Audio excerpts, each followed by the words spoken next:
Tigers and Mets later tonight. That's Greg Gainey on the call. Some of the response pouring in. We floated this out. Week 1 college football had those 3 top 10 matchups. But if it left you wanting more, if you just felt like teams aren't polished enough in week 1, we give you John Jansen's add preseason games opinion. Or not preseason games, but you start with a New Mexico or even a Central Michigan. Appreciate the dig. Yeah. I want more of the top 10 games, even if everybody's not polished in week 1. I don't think it was a particularly thrilling game with Texas and Ohio State, but it was dramatic and close. Same with Clemson and LSU.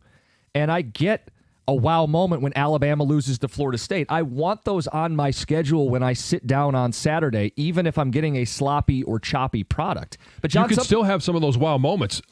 Insert App State. Yeah. You can have that moment. NIU. Now, it wasn't week 1 last year, but yes. NIU with Notre Dame. And I think with so many transfers and so many rosters that are being turned over, you actually have the opportunity for more of those wow moments.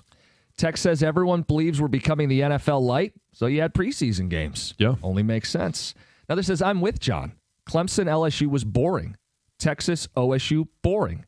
Miami, Notre Dame was the only good game this weekend. Yeah.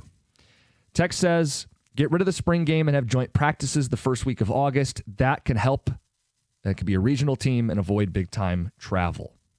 John's preseason take is giving me heartburn. You can't complain the games mean less because of the new tournament format, and in the same breath, give additional meaningless games. It's frustrating and would dilute the product more. Pepper going to work. Yeah, but what's the argument now going to be when we get to November?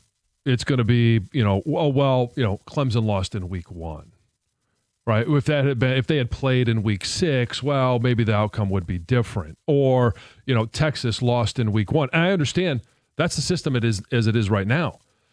If you're going to play those big games, and I'm all for more big games, and if it's one directional school and then it's 2 Power 4 matchups before you get into your conference play, I'm all for that too. You want the ramp up. I want the ramp up. I want to be able to see more good college football, and I think across college football, and it's going to be more than just week 1, we're not watching good football.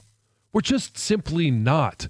And it's, in large part, it's the transfer portal because rosters are turning over and guys aren't getting developed the same way that they were. It's the challenge for coaches on how to do that now. And I'm not saying it's wrong. I'm just saying it's different. Let's get to Jim in Birmingham. Jim, good morning. Hey, good morning, guys. Hey, you guys are kind of onto, my thought process, making the games, mean more, but maybe they mean more in a different way. Like playing Western, Central, Eastern, Toledo and Bowling Green, that's more regional, and it would have more of a bigger impact regionally. The kids playing the game, maybe they wanted to go to Michigan or Michigan State, and they didn't get recruited, so now they're with a MAC school. And they would get up for that game, and they would have wins just by how they played personally and on a team level.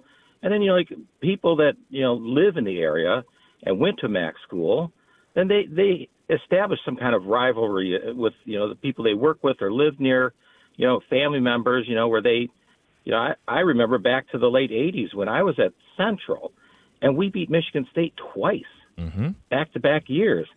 And, Jim, I'm sure even you graduated much after I did, and you still remember that, and you weren't even there. Right. No, I mean, Lefevre, Brian Anderson, look, we loved beating MSU, and we brag about it every time we get the chance to do it.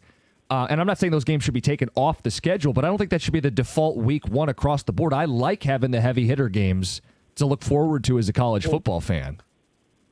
Well, why not? I mean, it's also about the money. When you bring in like an App State to play in Ann Arbor, just to get that money from the TV contract, and App State was the sacrificial lamb. That money didn't stay in state. They paid App State for that loss.